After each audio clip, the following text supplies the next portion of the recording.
Mama, grabe naman po sa nilagay mong gatas sa drum. Bakit ang dami? Ang mahal-mahal ng fresh milk ka, tapos liliguan ko lang? Napakamot sa ulo si Saria habang hawak ang tuwalyang nakabalot sa kanyang katawan. Ligong-ligo na siya. Galing pa siyang school at PE pa nila noong araw na yon, kaya nanglalagkit na siya. Subalit, ang nanay niyang tinamaan ng kunat, ang daming arte. Hindi niya maintindihan kung bakit kailangan niya pang lumublob sa drum na may gatas. Hiningi ko lang yan kay Pedring. Alam mo namang ninong mo yon, malakas ka ron. Sige na anak, lumublob ka na dyan. Kailangan 1 oras para talagang nanunuot sa balat mo ang gatas. Pagkatapos mo dyan, gaganda at lalambot ang balat mo sa Ria. Masayang bulalas ng kanyang ina. Napangniwi si Saria. Bakit po ba kasi kailangan ganito? Grabe naman po sa 1 oras. 10 minuto lang po ako maligo, mama. Umiling agad ang kanyang ina at pinilit siyang pumasok sa loob ng drum. Hindi yan. Sige na. Makaka-benefit ka naman dito. Wala tayong pang parlor at kung ano-anong mga anek-anek na pampaganda. Tiwala na lang ako sa ganda mo, anak. Basta, kailangan, ikaw ang pinakamaganda sa party ng Flores. Darating na yung binatang anak nila. Galing yun sa ibang bansa. Yung Liam ang pangalan. Mas lalo lang siyang nawiwirduhan sa kanyang mama. Ano naman po kung dumating ang Liam na yon? Dinutdot nito ang sentido niya. Hindi ka talaga nag-iisip ano? Malamang, mayaman ng mga Flores. Kailangan maging kaibigan mo yung Liam at magustuhan ka sa Ria. Sayang yon, mayamang lalaki. Gaganda ang buhay natin doon kapag nagustuhan ka. Bago pa makaapela si Saria, nilublob na siya ng kanyang mama sa drum. Napahilamos naman siya bigla pagkaahon. Binilinan pa siyang huwag siyang tatayo roon hanggang hindi natatapos ang 1 oras. Napairap na lamang siya. Kilala ni Saria ang kanyang ina. Mahilig itong makihalubilo sa mayayaman at may kayang tao sa kanila. Tinatawag na nga na sipsip at chismosa ng mga tao sa kanila. Gayunpaman, kahit naman ganoon ang nanay niya, mahal niya naman ito at inaalagaan din silang magkapatid. Pagkatapos magbabad, nagbanlaw na rin naman si Saria. Kahit sa damit, ang mama niyang pumili. Hinayaan na lang niya. Sa gabing yun niya na lang pagbibigyan ang saltik ng kanyang ina. Para namang fairy tale na isang gabi lang, magugustuhan agad ako ni Liam. Si mama talaga, patawa. Bulong-bulong ni Saria habang nagbibihis ng damit. Pakialam ko ba sa Liam na yon? Ano naman kung mayaman? Magustuhan man siya o hindi ni Liam, may iba na naman siyang gusto. Si Froy ang nagpapatibok ng kanyang puso. High school pa lang, gustong-gusto niya na ang binata. Kaso, mahirap lang at kung hindi kakayod, hindi pa makakakain. Ulila na rin kasi at may 2 pang kapatid. Kaya hirap na hirap siyang ipakita sa lahat kung gaano niya kagusto si Froy. Kahit mismo sa binata, nahihirapan siyang ipakita ang tunay na damdamin. Hindi matalino si Froy pero maayos naman ang pananaw sa buhay. Kaso hindi nag-aral ng kolehiyo dahil pinauna muna ang kapatid. Gayunpaman, kahit mahirap si Froy, alam na agad ni Saria na malayo ang mararating nito. Napakasipag at sobra ang dedikasyon sa lahat ng ginagawa. Mapagmahal pa sa mga kapatid. Hindi mananatili ang binata na mahirap lang. Sigurado si Saria roon. Eto, gamitin mo yan. Ayusin mo ha. Alam kong marunong kang mag-makeup. Kailangan yan para maging presentable ka. Saad pa ng mama ni Saria. Nakaupo si Saria sa harap ng salamin. Hindi naman siya mahilig mag-makeup. Simpleng foundation, blush on at lipstick lang ang inilalagay niya. Kaso, nang makita ng kanyang ina na simple lang ang makeup, gustong padagdagan. Dagdagan mo nga. Hindi ba napapalamlam ang mga mata sa makeup? Ayusin mo naman yung kilay mo. Yang lipstick, bakit wala? Lip shiner lang ang ginamit mo. Sunod-sunod na puna ng kanyang ina. Na-frustrate na si Saria. Ma, kailangan ko po ba talagang mag-ayos ng bongga? Okay na to, mama. Pinandilatan siya nito. Hindi okay ang ganyan. Kulang pa. Siguradong kapag pumunta ka ron, baka matalbugan ka ng iba pang magaganda rito.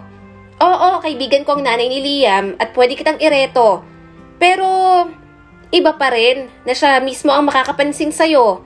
Kaya dapat lumutang ang ganda mo. Kailangan mong magmukhang maganda.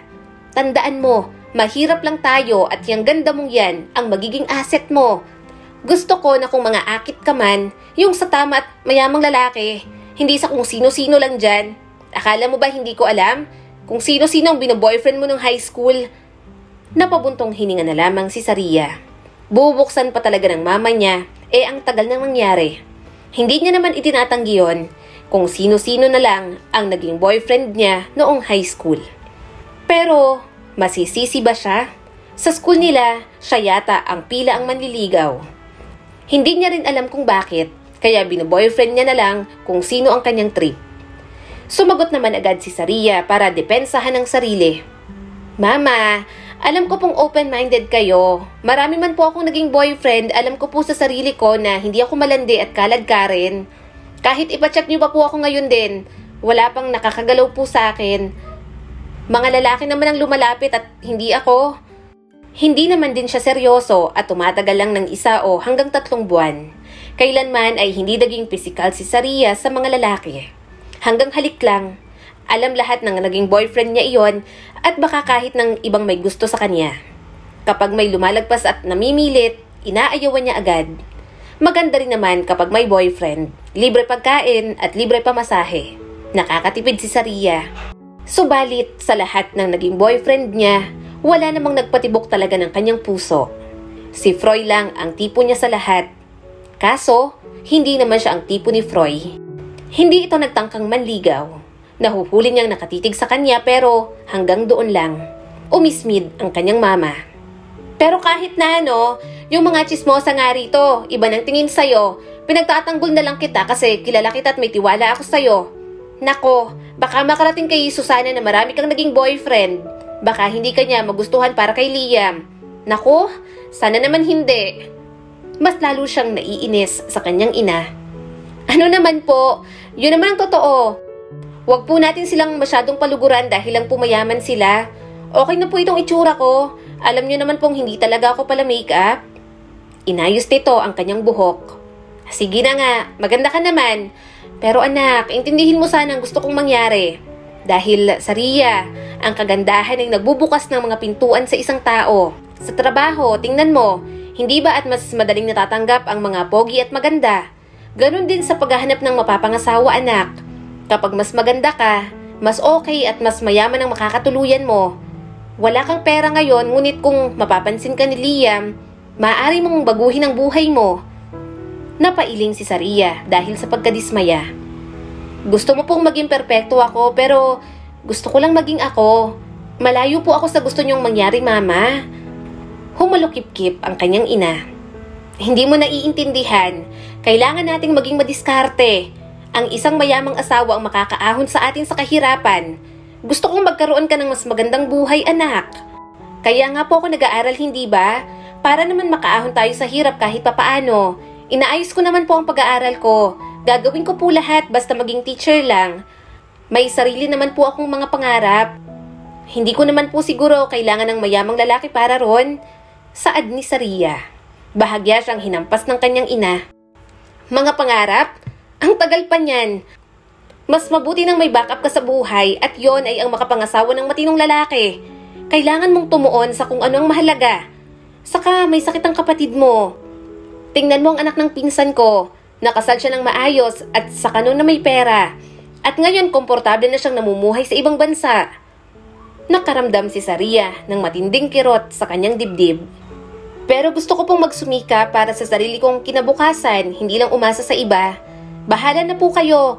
Kung magustuhan ni Liam, okay lang po. Pero kung hindi, wag na po nating ipilit, mama. Baka magmukha lang po tayong mga desperada. Humakbang papalapit ang kanyang ina. Saria, may tiwala ako sa'yo. Magugustuhan ka ni Liam. Iba rin ang karisma mo, mana ka sa akin. Gusto ko lang ang pinaka-best para sa'yo. Kung maganda ka, mapapansin ka ng matinong lalaki. Aalagaan ka at hindi mo kailangang mag-alala tungkol sa anumang bagay.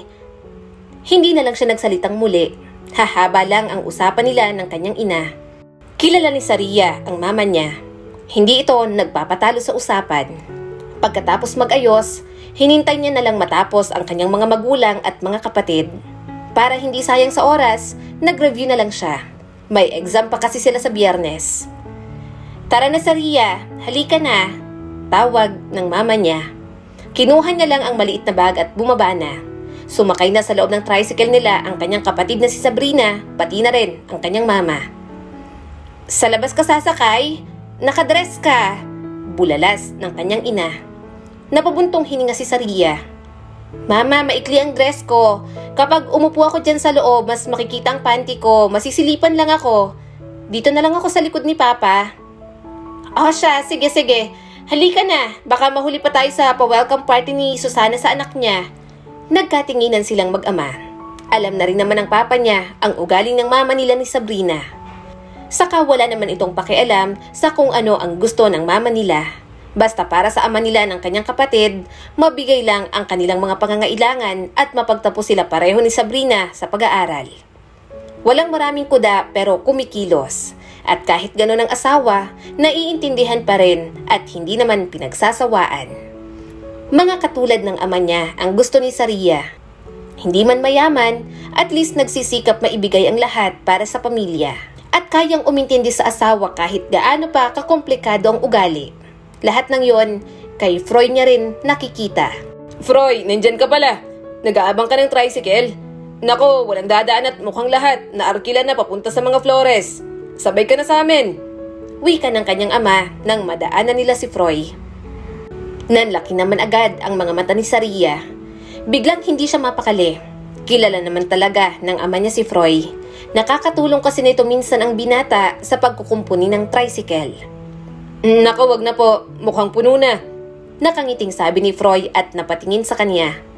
Napalunok naman si Saria. Dumungaw ang mama niya mula sa loob. Ano ba naman yung Cardo? Patigil-tigil ka pa. Mahuhuli na tayo sa party. Tumigil ka, Tonyang. Saway ng papa niya. Hindi ka naman mahalagang bisita ron. Isabay na natin tong si Froy. Kawawa naman. Wala nang dumadaang tricycle dito. Baka kapag nilakad pa hanggang sa mga Flores, basang-basa na ng pawis ang damit. Lumingon ang kanyang ama kay Froy. Halika na. Tabi ka na rito sa anak ko. Sakay ka na. Umusog naman agad si Saria sa tabi ng kanyang ama para magkaroon ng space para kay Froy. Nang tumabi sa kanyang binata, napapikit siya. Nababanguhan siya kahit simpleng sabon lang ang gamit at pabango. Masarap lang hapin, pati fabric conditioner sa polo nito. Ano, ayos ka na dyan, Froy? Tanong ng kanyang ama. Sumagot naman sa barito ng boses ang binata. Opo, Mang Cardo. Maya-may umandar na muli ang tricycle. Nagulat na lang si Saria nang tahimik nitong inilapag ang dalang jacket sa kanyang hita. Nagkatinginan silang dalawa. Baka tumaas ang laylayan ng bestida mo. Bulong ni Froy sa kanya. Sapat na para silang dalawa lang ang makarinig. Hindi na siya nagsalita. Baka marinig pa siya ng kanyang ama. Good luck na lang sa puso ni Saria. Hindi muna siya hihinga. Katabi niya ang kanyang crush. Nagpapansinan sila dahil magkaibigan din naman sila. Giliw na giliw nga rito ang kanyang ama at kapatid. Ang mama niya lang talagang hindi. Ayaw kasi nito na lumalapit siya sa mga lalaking kasing edad niya sa kanilang lugar. Iniisip ng mama niya na baka magustuhan niya o magustuhan siya. Ang hindi nito alam, hulog na si Saria kay Froy noon pa lang. Hindi na siya lilingon talaga sa iba kapag boyfriend niya na ang binata.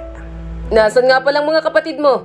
Hindi ba sila pupunta sa party ng mga Flores? Halos lahat ng nandito sa atin, inimbitahan, di ba? Tanong ng kanyang ama. Sumagot naman agad si Froy. Si Juancho po nasa bahay at nag-aaral lang. Si Liza po, nauna na kasama po ng mga kaibigan niya. Napakagatlabi si Saria. Sa pisngi niya tumatama ang mabangong hininga ni Froy. Buong pamilya niya nasa tricycle. Pero yun siya at ang oras na nasa tabi ng binata ang tanging tumatakbo sa kanyang iniisip. Mukhang binabawi niya na ang sinabi niya kanina na hindi siya malandi. Kung lalandiin si Saria ni Froy, baka makipaglandian na rin talaga siya. Kaya pala mag-isa ka, sabi pa ng kanyang ama. Oo nga pala, sa Lunes may gagawin ka ba? Magpapatulong sana ako sa pagkukumpuni ng tambucho ng tricycle. Magpapaturo sana ako. Aabutan na lang kita. Ngumiti naman si Froy. Huwag na po, Mang Cardo. Kayo naman din po ang mismong gumagawa. Tinuturuan ko lang po. At opo, pwede po ako. Wala po akong trabaho sa araw na yon. Napatingin si Saria kay Froy. Kung Lunes ito pupunta sa kanila, baka hindi niya pa makita. Puno ang schedule niya kapag Monday. Hangad niyan sa hapon o gabi na lang mag-ayos ang mga ito para maabutan niya pa si Froy. Nandito na tayo, saad ng kanyang ama. Napabuntong hininga si Saria. Wala na. Umalis na sa tabi niya si Froy. Parang biglang nalusaw lahat ng kanyang kilig. Sayang, usal niya habang nakatingin kay Froy. Napatingin naman sa kanyang binata. Tumaas ang mga kilay nito at may multo ng ngiti sa mga labi. Sayang ang alin, Saria. Biglang singit ng kanyang ina. Suminghap si Saria at tumabi rito. Yung lechon, ma, sayang. Kung hindi ko makakain, ayun o, kitang-kita ko mula rito. Napadaing siya ng kinurot siya ng kanyang ina. Anong lechon? Huwag mong ipakita ang pagiging patay gutom mo sa loob. Ikaw talaga, Saria.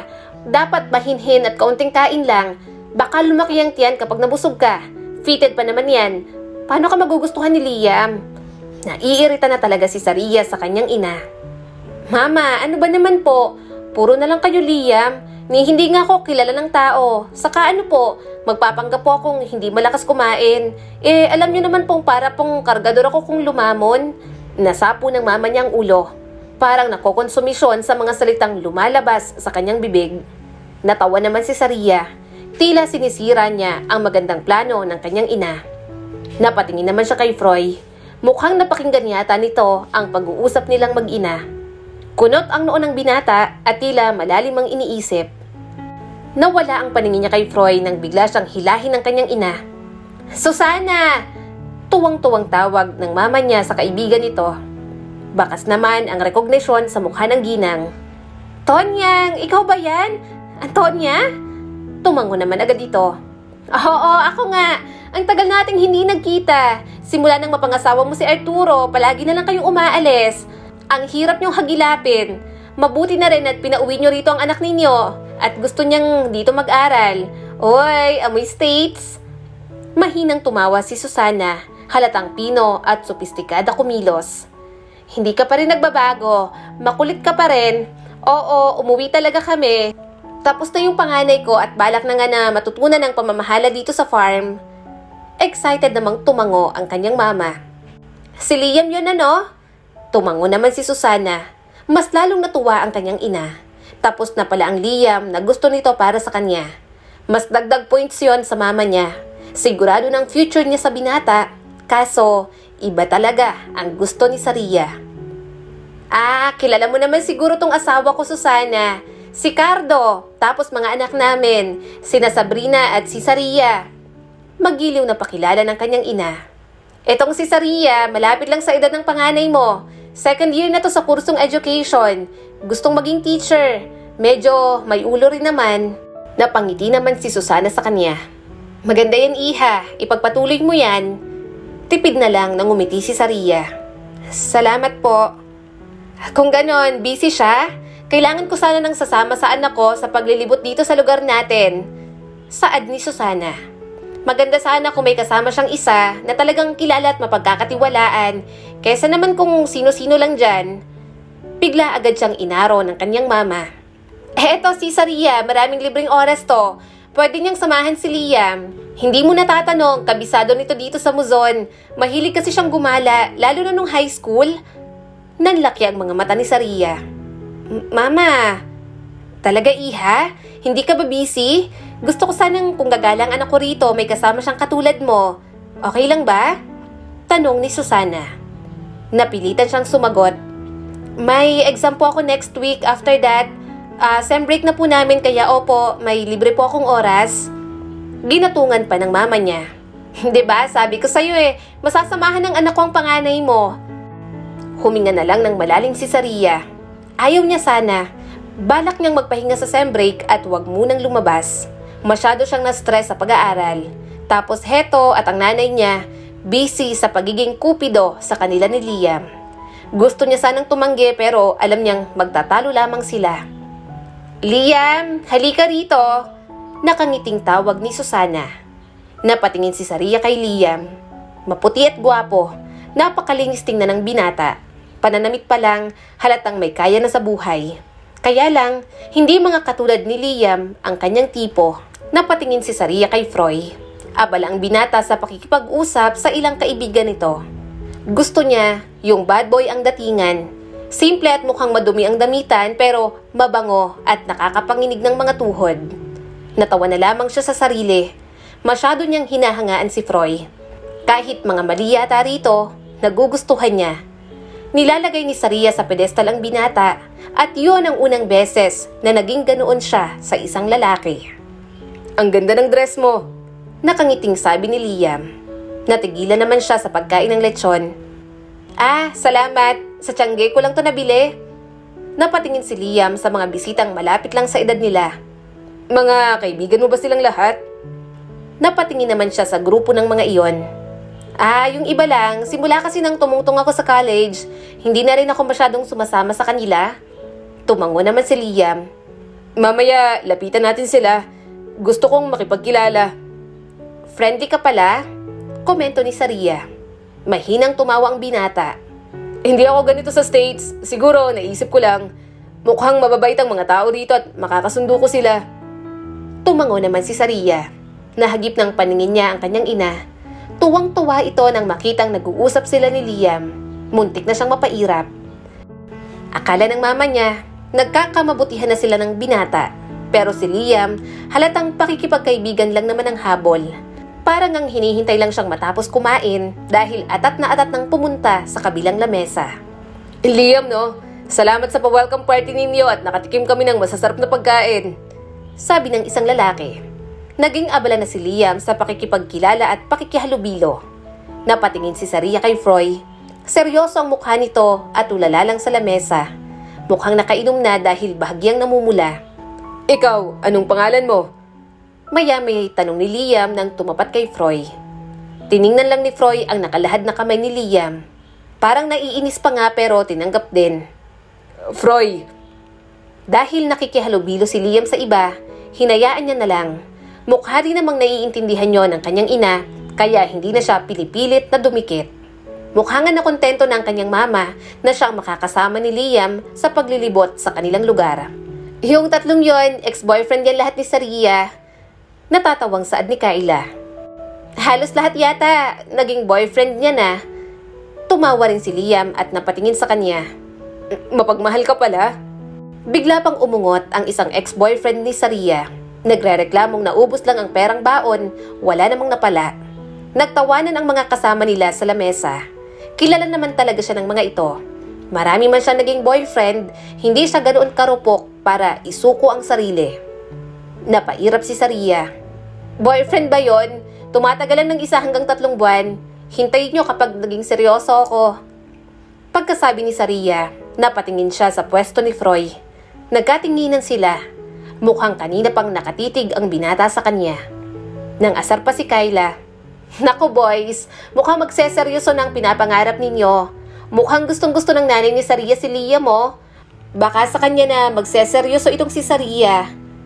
Tumawa lang si Liam at hindi na sumagot. Tiningnan niyang binata. Masyadong pa-showbiz. Siguradong makakarating yon sa mama niya at magiging delusional na naman. Napatingin si Saria kay Froy na tumayo at biglang umalis sa lamesa. Nang hihinayang siya, gusto niya pa namang makihalubilo sa binata. Mga 1 oras din ang tinagal ni Saria roon. Nagsabi siyang iihi lang pero balak niyang tumambay sa tricycle nila. Medyo inaantok na rin kasi siya. Madilim din kung saan nagpark ang kanyang ama at medyo malayo sa mga tao. Sumakay siya sa likod ng tricycle. Nagulat si Saria na may paa sa loob. Pagkadungaw niya, si Froy lang pala. Froy?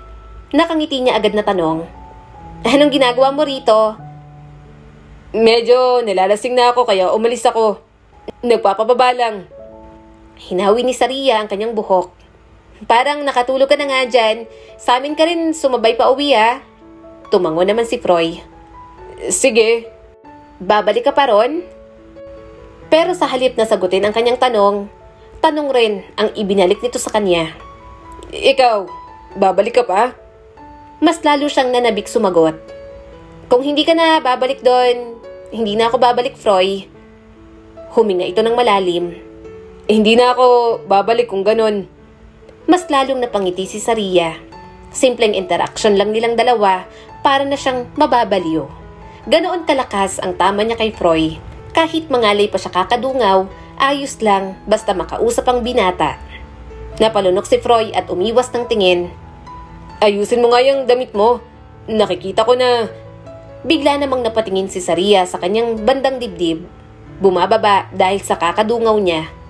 Umayo siya ng upo at inayos ang damit. Dahil gusto niya pang makausap, lumipat na siya sa loob. Kahit sa maliit na toolbox lang siya umupo, ayos lang kay Saria. Gulat naman si Froy. Saria, anong ginagawa mo? Ngumiti lang siya. Usap pa tayo, gusto pa kitang kausap. Ngayon lang kita nakausap ng ganito. Marami pa akong gustong sabihin at itanong sa'yo. Napabuntong hininga si Froy. Muli nitong kinuha ang jacket at ipinatong sa kanyang mga hita. Napangiti naman agad siya sa pagiging gentleman nito. Mabuti na rin dahil siguradong nakikita ng panloob niya sa posisyong iyon. Ano bang gusto mong itanong sa akin? Tanong ni Froy. Sandali siyang nagdalawang isip kung sasabihin niya ba o hindi. Hindi naman tayo close, hindi rin naman tayo parang estranghero sa isa't isa, pero limitado lang ang mga pag-uusap natin gaya nito. Tiningnan siya ni Froy. Busy ka sa pag-aaral mo. Busy rin ako sa pag-aaral dati at paghahanap buhay para sa aming magkakapatid. Wala ka nang balak mag-aral? Tanong niya pa. Meron, Saria. Ganito lang ako pero may pangarap naman ako sa buhay. Paunahin ko na lang muna ang mga kapatid ko. Basta para muna sa kanila, para naman sa susunod. Ako naman. Mas lalong napangiti si Saria. Tama nga ang sapantahan niya. Maraming ang pangarap sa buhay si Froy. Hindi lang talaga halata. Natutuwa siya nakakausap niya ang binata tungkol sa mga ganoong klaseng usapin. Parang mas may kabuluhan kaysa ang makipagkaibigan kay Liam. Gusto pa ni Saria na humabang usapan. Ang swerte ng mga kapatid mo sa'yo, ano bang balak mong kunin? Kahit ano, basta makapagtapos ako ng pag-aaral. Mahilig ako sa pagkukumpuni ng mga makina pero kung anong available, yun na lang ang kukunin ko. Basta wag lang sobrang pangmatalinuhan. Hindi naman ako katulad mo na may tiyagang mag-aral at magbasa sa RIA. Mahina silang tumawa. Nagkatinginan lang sila. Tila parehong masaya sa ganoong klaseng pag-uusap. Maya-maya, natahimik na sila. Wala rin namang matanong si Saria. Kontento na siya sa ganoon kahit hindi na mag-uusap, basta ganoong kalapit. Totoo ba yun? Biglang tanong ni Froy. Ang alin? Magseseryoso ka kapag si Liam? Natawa naman si Saria. Ano ka ba? Hindi? Naniwala ka naman kay Kyla. Kakakilala ko pa lang kay Liam. Hindi ko naman siya gusto. Parang marami pang gustong malaman si Froy. Pero kung makikilala mo, magkakagusto ka at maging kayo, magiging seryoso ka sa kanya? Napangiti na naman na parang ewan si Saria. Ewan ko, hindi ko alam. Hindi ko naman hawak ang future. Nagsalubong ang mga kilay ni Froy. Halatang hindi nagustuhan ang kanyang sagot. Humalakak si Saria at napailing. Huwag ka munang magseryoso. Mahinang usal nito. Parang ayaw pang iparinig. Mas lalo siyang napangiti. Bakit naman? Napalunok si Froy at umiwas ng tingin. Bata ka pa. Mag-aral ka muna. Saka ka magseryoso kapag naging teacher ka na. Kanino ba dapat ako magseryoso? Napatingin muli sa kanya si Froy. Parang kaunting pilit niya pa. Mapapasabi ng binata na rito siya magseryoso. Halata naman kasi talagang may pagtingin ito sa kanya. Hindi maglalakas loob si Saria na kausapin ng ganoon ng binata kung nararamdaman niyang wala. Akala mo ba hindi ko alam? High school pa lang tayo. Palagi kitang nahuhuling nakatingin sa akin. Kahit hindi ko na itanong, alam na alam kong gusto mo ako, Froy. Pero gusto kong maging malinaw ang lahat ngayon. Gusto ko mismong manggaling sa'yo. Gusto mo ba talaga ako? Napakagatlabi si Froy at parang biglang nanghina. Alam mo naman pala. Tinatanong mo pa. Nanlaki ang mga mata ni Saria at natawa. Kung ganon, gusto mo nga talaga ako. Bakit hindi ka nanligaw? At ano? Ihahanay mo sa mga lalaking hindi mo siniseryoso? Oo nga pala, playgirl ako at alam na alam ng lahat ng tao rito sa lugar natin. Ang mahalaga, hindi mo siniseryoso ang mga yon, saad pa ni Froy. Hindi na mawala ang ngiti sa mga labi ni Saria. Para bang kampante itong marami siyang maging boyfriend basta hindi siya maging seryoso at maging laro lang ang lahat. Kaya siguro nababalisa na si Froy nang marinig na baka magseryoso na siya kay Liam. Kapag naging ganon, ibig sabihin, totohanan na at posibleng magtagal. Maaaring gusto mo ko pero hindi para ligawan, wika pa ni Saria. Mataman siyang tiningnan ni Froy. Anong gusto mong gawin ko, Saria? Ligawan ka na, ganito lang ako. Kargo pa ang mga kapatid at wala pang napapatunayan. Ayaw kong humarap sa magulang mo. Magpakilala bilang manliligaw na wala pa akong nararating sa buhay ko. Parang hinahaplos ang kanyang puso. Yun ang unang beses na kinilig siya sa paninindigan ng isang lalaki. Mas lalo siyang pinapahangan ni Froy. Gusto rin kita, pag-amin ni Saria. Gustong gusto, kaya sige, hindi na ako makikipaglaro sa ibang lalaki. Hindi na ulit ako magbo-boyfriend. Hihintayin kita. Napailing si Froy, pero may ngiti sa mga labi. Hindi ba dapat ako ang maghihintay sa'yo? Okay na yon, moderno ng panahon. Okay nang mag-first move ang mga babae. Assurance lang naman. Sige, kung ayaw mo akong ligawan muna tapos maging tayo, wag muna. Hintayin mo muna akong maging teacher. Nakangiting alok ni Saria. Sa madilim na gilid ng mansyon ng mga Flores, nabuo ang isang pangako sa pagitan nila ni Froy. Pero ang hindi alam ni Saria, siya rin talaga mismo ang babali ng mga pangakong iyon. Nagiging close na kayo ni Liam, ano? Nakangiting tanong ng kanyang ina. Napabuntong hininga siya. Opo, pero hindi naman po katulad ng iniisip niyo, Mama. Yun na naman ang kanyang ina. Pinipilit na naman na nagkakapalagay na sila ng loob ni Liam. Kaibigan lang talaga ang turing ng binata sa kanya at ganoon din siya rito. 8 buwan na rin na palaging silang magkasama ni Liam. Sakto pang bakasyon, kaya mas marami silang oras na magkasama. Pero sumasama lamang siya dahil nga sa pakiusap ni Susana at mismong si Liam na rin. Hindi niya lang gusto ang kumakalat na nanliligaw na sa kanyang binata. Kung totoo man na nanliligaw si Liam dyan kay Saria, parang hindi naman bagay. Maraming mas matinong dalaga dito sa atin, si Saria pa talaga. Sabi pa ng kapitbahay nila.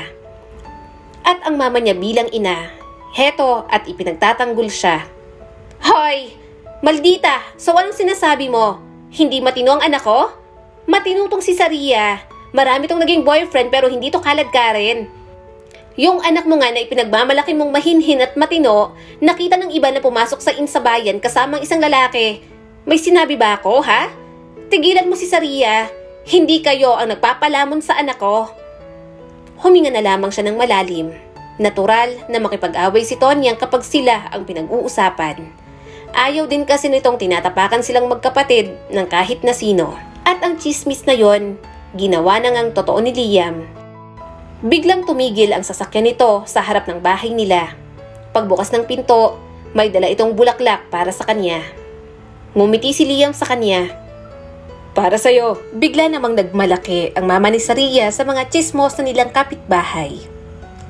Anak kayo ngayon. Sinong nagsabing chismis lang ang panliligaw ni Liam sa anak ko?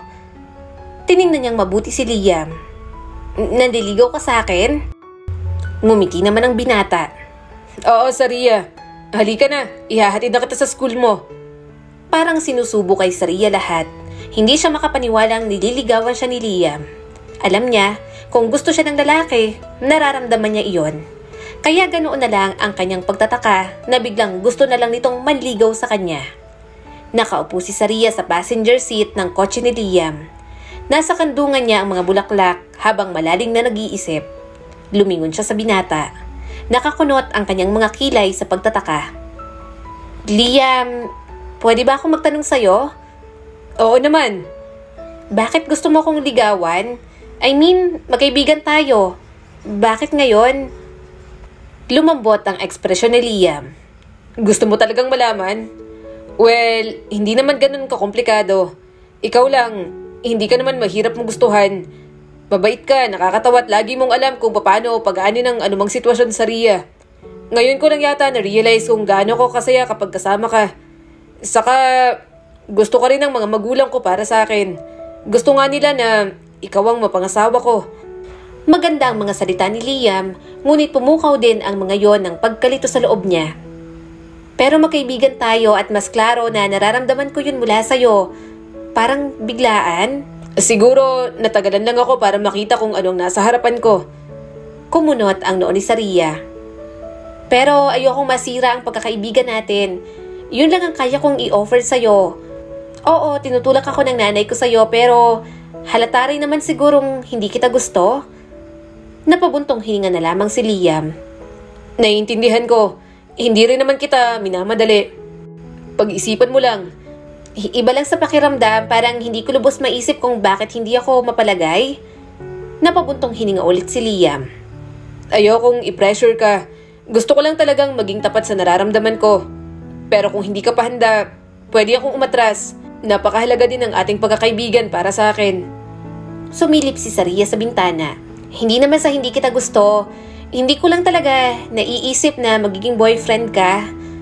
Hindi talaga maiisip ni Saria dahil si Froy ang inaasahan niyang maging boyfriend. Ayaw niyang maging komplikado lahat kaya habang maaga pa, aamin na siya sa kanyang mga magulang. Si Froy talaga ang gusto niya at hindi si Liam. Kakausapin niya muna si Froy para malaman niya ang sunod na hakbang na kanyang gagawin. May iba akong gusto, Liam. Kaya sorry, hindi ko matatanggap ang panliligaw mo. Pag-amin ni Saria. Bumagsak ang ekspresyon ni Liam. Naiintindihan ko. Maya-maya'y nakarating na sila sa school. Bumaba agad si Liam at pinagbuksan siya ng pinto. Sakto naman pagbaba niya, nandoon ang kanyang professor na si Gabriel. Medyo bata pa ito at malapit lang sa edad nila. Napangiti agad si Saria. Ikaw pala, sir. Good morning. Tumango lang at tipid na ngumiti si Gabriel sabay tingin kay Liam. Hinatid mo pala si Saria. Nililigawan ko si Saria. Imporma ni Liam kahit hindi naman kailangan. Kumunot ang noon niya, hindi naman kailangan pang sabihin yon. Napatingin siyang muli sa kanyang professor. Umigting ang panga nito, animoy galit. Bigla tuloy siyang nahiya. Sige Liam, uuna na ako, salamat sa paghatid. Mahinang sabi ni Saria bago dumiretso papasok sa building. Hindi gusto ni Saria na paasahin si Liam. Ayaw niya rin namang bitiwan si Froy. Kaya dapat masigurado niyang sila na ni Froy bago niya pa ito ipaglaban sa mama niyang iba ang gusto para sa kanya. Subalit paano niyang gagawin yon kung iniiwasan siya ng binata? Ano ba Froy? Pansinin mo naman ako. Huwag kang pabebe dyan. Naiinis na ako sa'yo. Alam mo ba, nagpresenta pa akong dalhin tong malaking electric fan namin para kumpunihin mo. Gumawa pa ako ng paraan para lang makapunta rito tapos hindi mo ako kakausapin? Naiinis na tanong ni Saria. Kaso, mga huni lang ng ibon ang narinig niya sa paligid. Wala pa ring tugon mula kay Froy. Nakabusangot pa ang mukha. Froy, kliyente ako. Pansinin mo yung sirang electric fan ko. Sigaw na ni Saria. Pero deadma pa rin ang magaling na lalaki at abala sa pagkukumpuni ng sirang aircon. Mas lalo lang siyang naiinis. Umupo siya sa bangkong nakita roon at matyagang naghintay. Laglag ang panga niya nang pumasok naman si Froy sa loob ng bahay nito. Aba, nilayasan ako. Hanip na lalaking yon, tinalikuran ng ganda ko. Mga ilang minuto pa siyang naghintay doon. Maya-maya, natanaw niya na si Froy sa may bintana. Mukhang ito lang ang tao sa bahay nung araw na yon. Nagwalis at nagpagpag ng mga gamit sa loob. Pasok ka na, Saria. Mamaya ko na aayusin yung electric fan na dala mo. Masungit na sabi nito. Tumaas ang isang kilay niya. Kakausapin mo na ako? Oo, para namang matitiis kita kung hindi kakausapin. Sabi pa nito at umiwas ng tingin. Nakangiti siyang nagmarcha papunta sa loob. Nakasuot pa ng bagong sando si Froy. Pinaupo siya nito sa upuang gawa sa kawayan. Pumunta ito sa kusina at may dalang plato na may lamang turon. May juice pa. Kumain ka muna. Ikaw na nga may kasalanan. Ikaw pang mainit ang ulo dyan. Masungit na namang sabi ni Froy. Sumubo naman agad siya ng turon. Excuse me, ikaw kayang mainit ang ulo dyan. Wala naman akong ginagawang masama sa'yo. Umupo ito sa katapat niyang upuan. Anong wala? Akala ko ba hihintayin mo ako? Bakit nagpapaligaw ka sa Liam na yon? At anong naririnig ko sa mama mo na sasagutin mo at pakakasalan mong lalaking yon? Medyo naubo siya sa kinakain na turon. Wala yon. Kilala mo naman yung mama ko, hilig magpakalat ng chismis, saka wag ka mag-alala, tinanggihan ko naman si Liam eh. Umismid lang si Froy. Mahina siyang tumawa, kaya pala ayaw siyang pansinin, selos na selos ito sa kanila ni Liam. Ang mahalaga lang naman sa kanya, nagkakaintindihan sila. Ayaw mo ba talagang maging boyfriend ko na? Tapos humarap ka na sa mga magulang ko. Subok pa ni Saria. Mas lalong nainis si Froy. At ano, si Liam lang ang bukang bibig ng mama mo. May inis lang ako. At hindi pa ba tayo sa lagay na to? Mas lalo siyang napangiti. Mas masaya siya kapag makitang agresibo si Froy. Lumalabas ang totoong damdamin kapag nararamdamang naaagaw na siya. Mahina siyang tumawa. Sige, tayo na kung ganon. Pero lihim lang muna. Oo, tama ka. Maraming masasabi sa'yo si mama. At ayoko namang tanggapin mo ang mga salita niya. Hindi ka naman sanay sa bunganga ng mama ko. Pinatayo siya ni Froy at marahang pinaupo sa kandungan nito. Naglalambing itong yumakap. Halatang nalulungkot sa sitwasyon nilang dalawa. Gustong-gusto kong sabihin sa lahat na ako lang ang pwedeng manligaw sa'yo at pwede mo ring pakasalan. Kasi ako lang naman ang mahal mo. Pero hindi ko kaya. Mahirap lang ako. Hindi ako magiging sapat sa'yo at sa pamilya mo hanggat hindi ko naaayos ang buhay ko. Malambing na sabi ni Froy. Napangiti si Saria. Kahit wala ka pang nararating, may napatunayan ka na sa akin. Alam kong lahat ng ginugusto mo ngayon matutupad mo. Isa yan sa nagustuhan ko sa'yo. Hindi ka sumusuko sa buhay kahit gaano pa kahirap. Mas lalo itong yumakap sa kanya. Wala bang ibang paraan para hindi na kayo magkalapit pa ni Liam? Mahina namang tumawa si Saria. Wala eh. Laging akong tinutulak ni mama kay Liam. Pero wala ka namang dapat ipag-alala. Ngayong tayo na klaro sa aking mahal mo ko, hindi ako maagaw ng iba. Pangako ko yan sa'yo. Simula ng araw na yon, sinikap nila ni Froy na magkaroon ng oras sa isa't isa. Dahil tinanggihan niya si Liam, hindi na rin naman siya nito masyadong hinahatid sundo. Kaya nagkaroon ng pagkakataon si Froy na gawin yun sa kanya at makapag-date sila kahit saglit lang. Sinikap din ni Saria na walang makaalam ng kanilang relasyon para hindi makarating sa kanyang mama. Kaya lang, wala talagang sikreto na hindi nabubunyag kay Tonyang. Ano sa tingin niyong ginagawa niyo? Natigil sila sa paghahalikan ni Froy nang marinig ang boses ng kanyang ina. Mama, mahinang sambit ni Saria. Saria, halika dito ngayon din. Pinilit na maglakad ng kanyang ina sa batuhan para makarating sa gilid ng ilog kung nasaan sila. Nakaramdam si Saria ng matinding takot. Mama, pakiusap. Huwag mo akong maganyan. Kaya pala wala na ako nababalitaan sa inyo ni Liam. Ang walang kwentang lalaki pala na ito ang inaatupag mo. Putol ni Tonyang. Nanliit ang mga mata kay Froy. Sa tingin mo, okay lang na sayangin ang oras mo sa isang tulad niya? Tingnan mo siya. Wala siyang kwentang lalaki. Hindi ka nag-iisip. Bumagsak ang mukha ni Froy pero halatang nagpipigil ng galit. Hindi niyo po pwedeng pilitin ang anak niyo sa lalaking hindi niya naman mahal. Matanda na po si Saria. Alam niyang... Manahimik ka! Putol ni Tonyang. Tumaas ang boses nito. Wala kang karapatang magsalita. Mahirap ka, Froy. Wala kang kinabukasan na pwedeng ibigay sa anak ko. Sumakit ang puso ni Saria sa sinabi ng kanyang ina. Mama, itigil mo na yan. Si Froy ang... Walang kwenta si Froy. Lumapit ito sa kanya at hinila ang kanyang braso. Kailangan mo ng isang taong makapagbibigay sa iyo ng magandang buhay. Isang tao na may ambisyon. Kailangan mo ng isang taong makapagbibigay sa iyo ng magandang buhay. Isang taong may ambisyon. Hindi isang lalaki na naglalaro ng romansa sa tabi ng ilog. Anong ipapakain niyan sa iyo? Langis at grasa? Damang-dama ni Saria ang sakit sa mga mata ni Froy. At ramdam niya ang kahihiyan na gumagapang sa kanyang sarili. Nais niyang ipagtanggol ang binata. Ipagsigawang si Froy ang kanyang mahal na higit pa sa pera o katayuan ang gusto niya. Pero ang galit na nagmumula sa kanyang ina, hindi niya rin makayanan. Mama, napaka-unfair mo! Nanginginig ang boses na katwiran ni Saria. Mabuting tao si Froy. Mabait siya. Nakikinig siya sa akin. Napapasaya niya ako. Huwag niyo naman pong magsalitaan ng ganyan. Kung makapanghusga po kayo, parang hindi tayo mahirap ah. Yun na nga, diba? Mahirap na tayo tapos papatol ka pa sa mahirap. Masaya? Napangisi si Tonyang. Masaya ka sa ngayon pero kapag tumagal at alam niyo ng hirap ng buhay tapos wala kayong mapagkunan, ewan ko na lang kung maging masaya ka pa sa Ria. Kailangan mong isipin ang iyong kinabukasan at walang maibibigay sa iyo si Froy. Namuo ang luha sa mga mata ni Saria. Nahihiya siya. Hindi na siya makatingin kay Froy. Gusto niyang tumakbo sa binata para sabihin na ayos lang, nagagawa sila ng paraan, pero malinaw talaga na ayaw rito ni Tonyang. Tara na, aalis na tayo. Utos ni Tonyang na inabot ang braso ni Saria. Mahigpit ang pagkakahawak nito at hindi maawat. Bumalik ang tingin ni Saria kay Froy. Baka sa mga mata nito ang desperasyon. Ading Tonyang, dahan-dahan po. Nasasaktan po si Saria.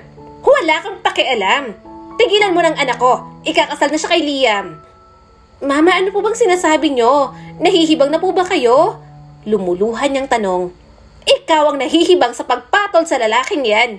At totoo ang sinasabi ko. Kailangan mong magpakasal kay Liam dahil buhay ng kapatid mong si Sabrina ang nakataya. Kaya halika na. Gigil na sabi ni Tonyang. Gulong-gulo pa si Saria sa mga nangyayari. Pero wala na siyang magawa nang hinila siya nito sa loob ng tricycle. Ano po bang nangyayari, Mama? Tanong ni Saria. Tuluyang tumulo ang luha ng kanyang ina. Nasa ospital ang kapatid mo. Sila ng papa mo na aksidente sila. Napuruhan ang binti ng papa mo. At si Sabrina, kritikal ang kondisyon at na-comatose na. Lumandas ang luha sa mga mata ni Saria. Sobrang bilis ng mga pangyayari. Nahihirapan pa siyang maniwala. Napahagulgol na ang kanyang ina. Malaking halagang kailangan. At umutang ako sa asawa ni Susana pero ang gusto niyang kapalit. Kailangan mong magpakasal kay Liam. Kaya parang awa mo na, anak. Huwag kang matigas ang ulo. Kailangan ka ngayon ng tatay at kapatid mo. Habang papalayo sila, pakiramdam ni Saria ay parang may naiwan na isang piraso ng kanyang puso. Naririnig niya ang mga bigong paghikbi ng kanyang ina. At kahit anong laban niya sa relasyon nila ni Froy, batid niyang kailangan niyang piliin ang kaligtasan ng mga mahal niya sa buhay. Sobrang bilis ng mga pangyayari. Para siyang nasa gitna ng bangungot ng kanyang buhay. Nasa delikadong sitwasyon ang kanyang kapatid. Hindi na makakapaghanap buhay ang kanyang papa. Napuruhan ang mga binti ng kanyang ama kaya malabo nang makalakad muli. Lahat ng mangyayari sa buhay nila, nakasalalay na lang talaga sa desisyon ni Saria. Pumayag kang maikasal sa akin? Akala ko may iba kang gusto. Tanong ni Liam sa kanya. Napabuntong hininga si Saria. Oo, may iba akong mahal pero ito ang hinihinging kapalit ng mga magulang mo. Wala na akong magagawa. Kailangan kong gawin to para mapagamot ang papa't kapatid ko. Hinaplos ni Liam ang mukha niya. Sorry, huwag kang mag-alala. Tutulungan kita. Akong bahala sa'yo. Mapapagamot namin ang papa mo at si Sabrina. Malungkot na lang siyang napangiti. Ayaw niya man pero alam niyang matutulungan nga siya nito. At kapalit ng lahat ng iyon, ang pagtalikod niya kay Froy. Ang tagal na kitang gustong makausap. Kung hindi pa ako pumuslit sa engagement party na to, hindi pa kita makakausap, Saria. Puno ng hinanakit na sabi ni Froy. Huminga siya ng malalim at pilit na pinipigilang lumabas ang tunay na emosyon. Ano pa bang dapat nating pag-usapan? Ano? Bakit ka ganyan? Paano tayo, Saria? Mapaklang tumawa si Froy. Ano? Bakit ka ganyan? Paano tayo, Saria? Ipinakita niya sa binata na naiinis siya. Hindi pa ba malinaw sa'yo? Ikakasal na ako kay Liam kaya wala na tayo. Maghanap ka na lang ng iba. Hinawakan ni Froy ang siko niya at mas lalong lumapit sa kanya. Hindi mo pwedeng gawin sa akin to, Saria. Hindi ka pwedeng magpakasal sa iba. Tinulak niya naman ito. Pwes, kaya ko at gagawin ko na. Namuo ang mga luha sa mga mata ni Froy. Ganun na lang ba talaga yun, Saria? Pagkatapos ng lahat, alam ko napipilitan ka lang. Hindi mo naman talaga mahal si Liam. Ako naman talagang mahal mo. Hindi sumagot si Saria. Kapag nagsalita pa siya, garal-gal ang kanyang boses. Malalaman lamang ng binata na naaapektuhan siya sa lahat ng mga nangyayari sa relasyon nilang dalawa. Mahigpit siyang niyakap ni Froy. Bakas ang pagmamakaawa sa mukha nito. Alam kong ginagawa mo lang to para sa pamilya mo. Pero okay na naman sila, di ba? Nabayaran na. Nagkautang kayo pero tutulungan ko kayo. Matatagalan pero gagawa ako ng paraan. Please, huwag kang magpakasal kay Liam. Mahal na mahal kita, Saria. Nanginig ang mga labi niya. Hindi pwede. Yun ang kapalit ng lahat, Froy. Mas lalong humigpit ang kapit ng binata sa kanya. Sinapo nito ang kanyang mukha. Tumakas tayo.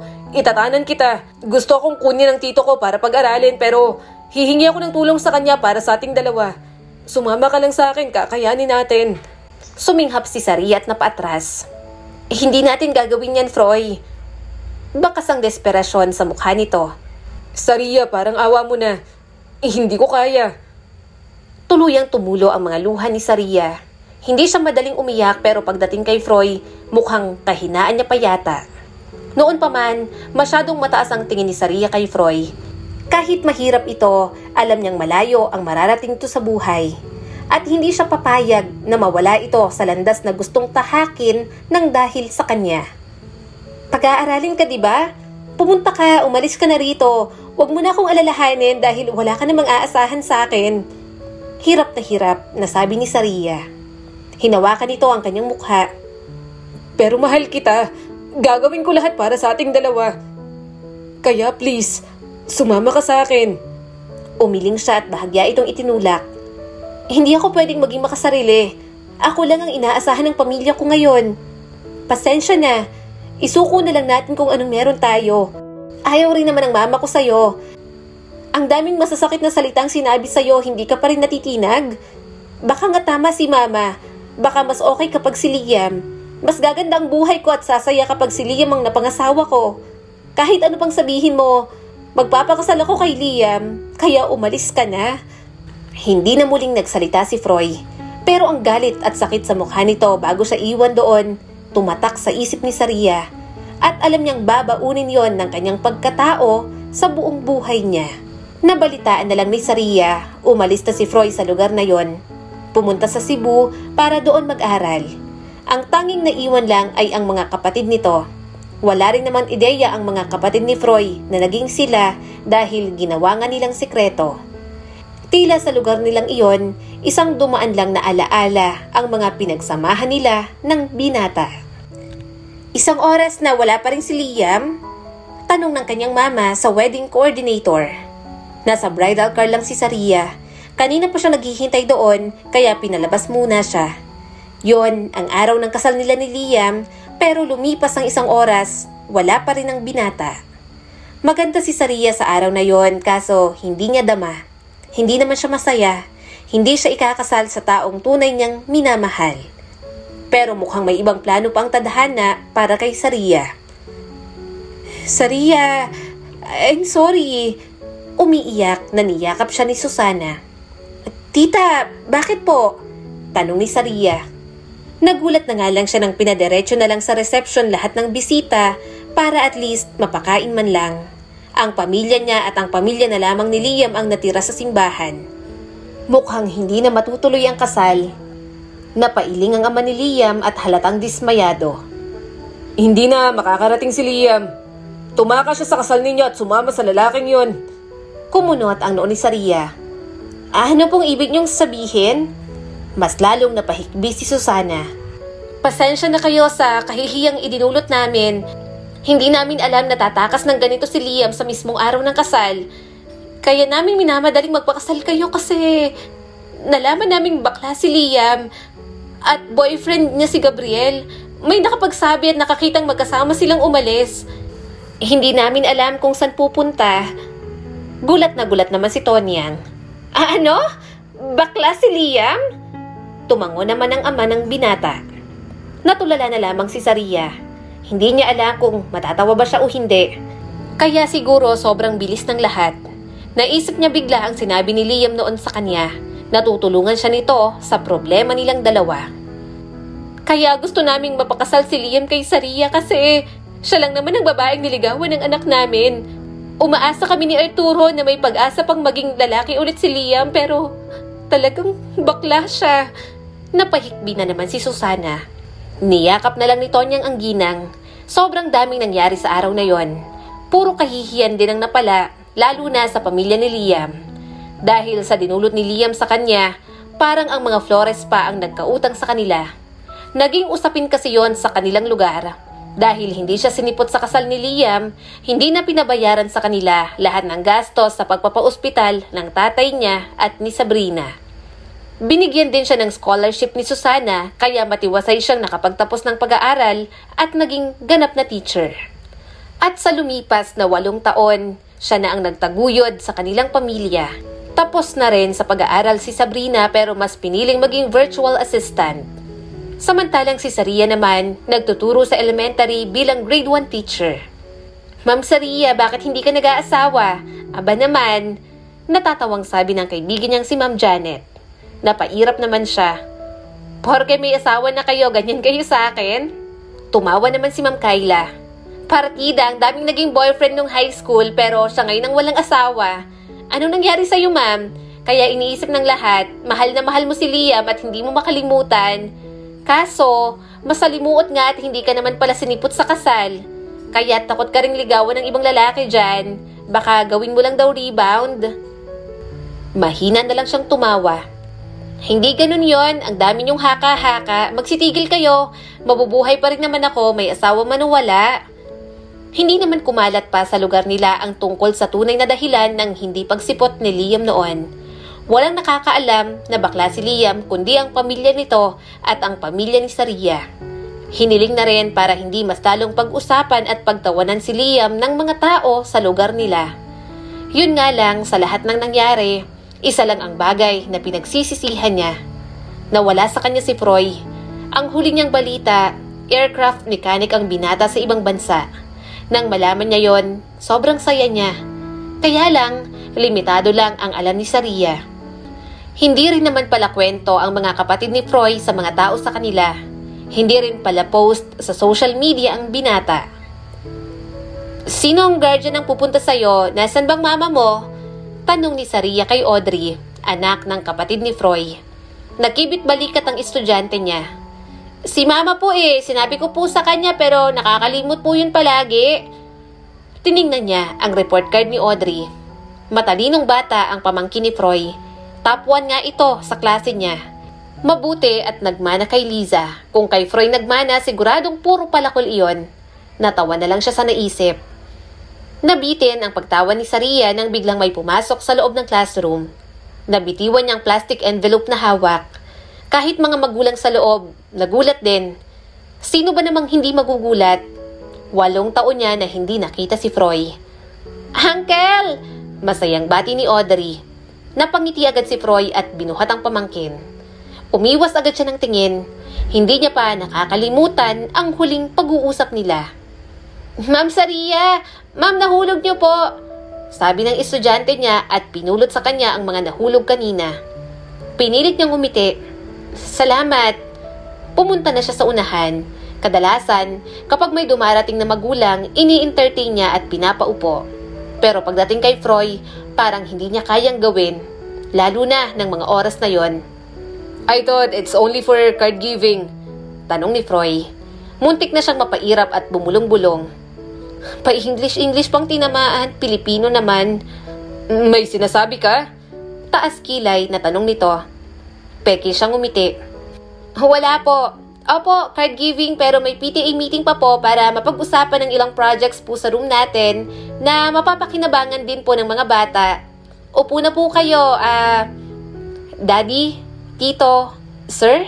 Hindi niya alam kung anong itatawag sa nagbabalik na si Froy. Hindi alam ni Saria kung bakit siya naiinis. Baka dahil iba na ang dating ni Froy. Tila hindi na ito ang binatang minahal niya noon. Malaki na ang pinagbago at halata na may confidence na rin sa sarili. Eto ng card ni Audrey, pwedeng iuwi at pirmahan, then ibalik na lang sa akin bukas. Formal na sabi ni Saria kay Froy. Tinanggap naman yun ng binata. Thanks, Ma'am Flores. Napasinghap siya. Mukhang wala itong balita sa kanya. Akala siguro ni Froy, kinasal talaga siya. Hinila ni Audrey ang laylayan ng polo ni Froy. Uncle, mali po, Ma'am Saria. Tumaas ang isang kilay ni Froy. Kaya nga, Ma'am Saria Flores. Parang inis na inis pa pero binanggit pa rin. Bumaba ang tingin ni Saria sa papel sa ibabaw ng kanyang lamesa. Nandoon ang kanyang pangalan. Nasa report card din ni Audrey. Gusto niya tuloy ihampas sa mukha ni Froy. Umiling naman si Audrey. Hindi po, Uncle. Ma'am Saria Bautista. Kumunot naman ang noon nito. Bautista pa rin? Kung akong asawa mo, nakakainsulto ka. Pinagsalikop ni Saria ang mga kamay at mapang-asar ng umiti. Ayos lang, hindi naman ikaw ang asawa ko.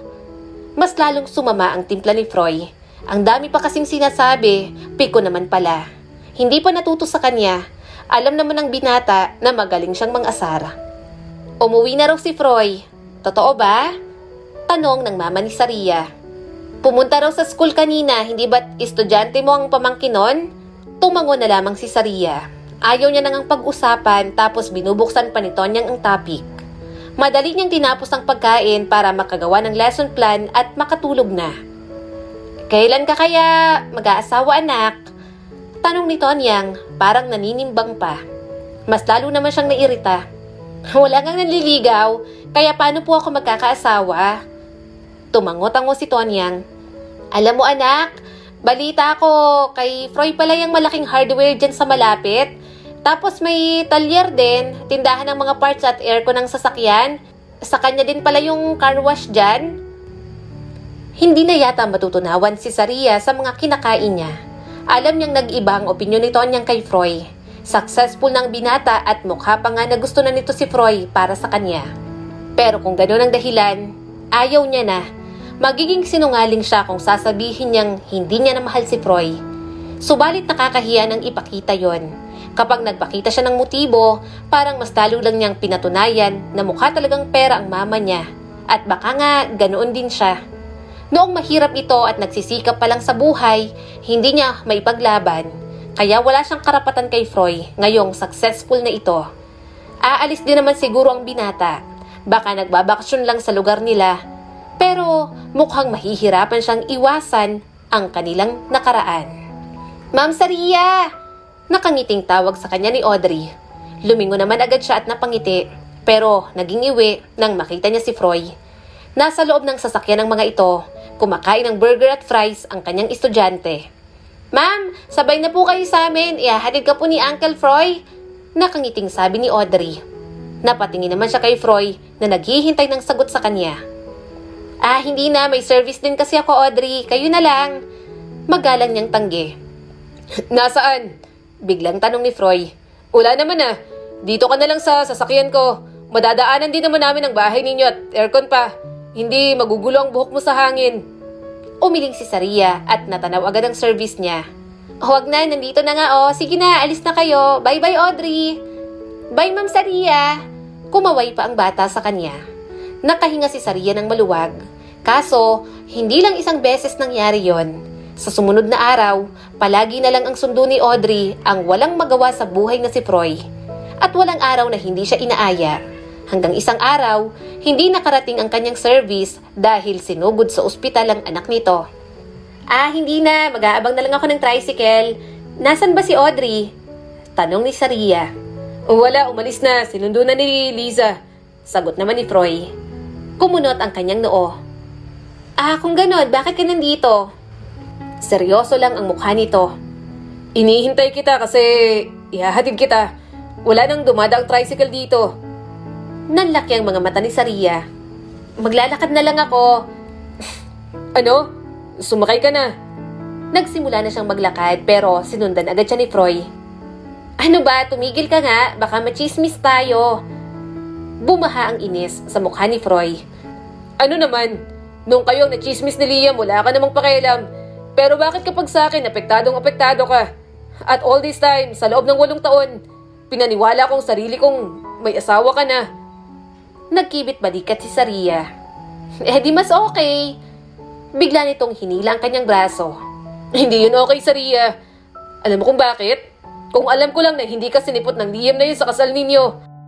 Sana hindi ako nagpakasubsob sa pag-aaral at trabaho para lang makalimutan ka. Sana hindi ako sumubok ng maraming girlfriend at nakasakit ng damdamin ng ibang tao para lang pilitin ang sarili ko na hindi na kita mahal. Namuo ang mga luha ni Saria. Kung bumalik ka ng mas maaga, baka wala kang narating sa buhay ng dahil sa akin. May mararating ako kahit kasama kita. Wala ka lang talagang tiwala. Nasa harap niya na naman si Froy. Bukas na bukas at pinapakita ang kahinaan nito. Hindi man lang iniisip na pwede niyang masaktan ulit. Ililigawan kita. Buong puso na sabi ni Froy. Ngayon, hindi na ako papayag na may humadlang pa. Teacher ka na at may narating na ako sa buhay. Kaya siguro naman, karapat-dapat na ako sa'yo. Tumawa siya ng mapakla kasabay ng pagtulo ng mga luha.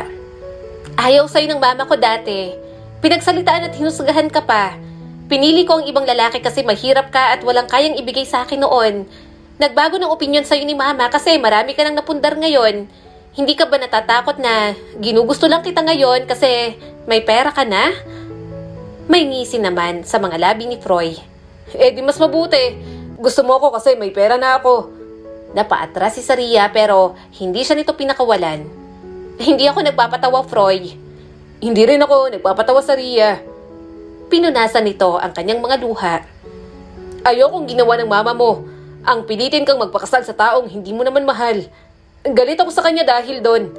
Pero naiintindihan ko ang mama mo sa lahat ng sinabi niya sa akin noon. Kapag nagkaroon tayo ng anak na babae, hindi rin ako papayag na mapunta siya sa lalaking walang direksyon sa buhay. Kaya nga, malakas ang paninindigan ko nung huwag munang makipagrelasyon sa'yo hanggat hindi pa kita kayang bigyan ng magandang buhay. Pero hindi ka naman ganun, Froy. Hinusgahan ka niya. Tingnan mo nga, sakalan niya nagustuhan kung kailan successful ka na. Naiiyak niyang sabi. Natawa lang naman si Froy. Sa tingin mo, sa dami ng lugar, bukod sa marketing strategy, bakit ginusto ko rito magtayo ng mga negosyo? Gusto kong ipakita sa mama mo, sa pamilya mo, na kaya ko na hindi na ako ang dating ayaw nila para sa'yo. Sinamaan niya ito ng tingin. Kaya pala unang pagkikita natin simula nang bumalik ka, pa-English ka pa. Napakayabang mo, Froy. Mahinang tumawa ang binata at niyakap siya ng mahigpit. Mas talo ako magiging mayabang kapag naging asawa na kita. Suminghap si Saria pero nagpadala rin naman sa yakap ni Froy. Akala ko ba manliligaw ka muna? Humalakak ito sa kanyang tenga at mas lalo siyang niyakap. Miss na kita, Saria. Simula ng araw na yon, nagsimula na nga sa panliligaw si Froy. Sobrang tradisyonal ng binata, talagang sa bahay siya nililigawan, harap-harapan sa kanyang pamilya. Nagkausap na rin naman sina Froy at Tonyang. Humingi ng tawad si Tonyang sa mga nasabi nito noon. Madali na rin namang umunawa si Froy. Lahat sila ng mga panahong yon, gulong-gulo na ang isip. Desperado lang talaga ang kanyang ina dahil nasa delikadong sitwasyon ang papa at kapatid niya. Hindi na rin naman pinatagal ni Saria. Sinagot niya na agad si Froy. Inasikaso rin ang kasal dahil maraming taon na rin naman ang nasayang. Napatili si Saria nang buhatin siya ni Froy. Nakakagulat ka. Napangiti naman agad ito. Pasensya na. Sabik lang. Unang gabi natin.